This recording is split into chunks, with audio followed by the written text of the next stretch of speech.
There's not a lot of companies on the planet that do what we do, and so we quickly became a global provider of friction stir welding technology.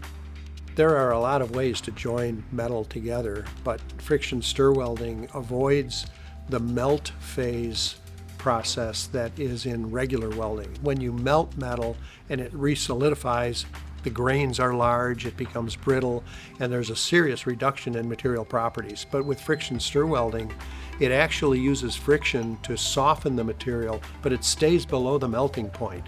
And so the material properties wind up much better than other joining methods. The benefit of using friction stir welding over other methods of joining like riveting or sintering are that the material properties are better and the component count is reduced. So it's a simpler way to attach things together.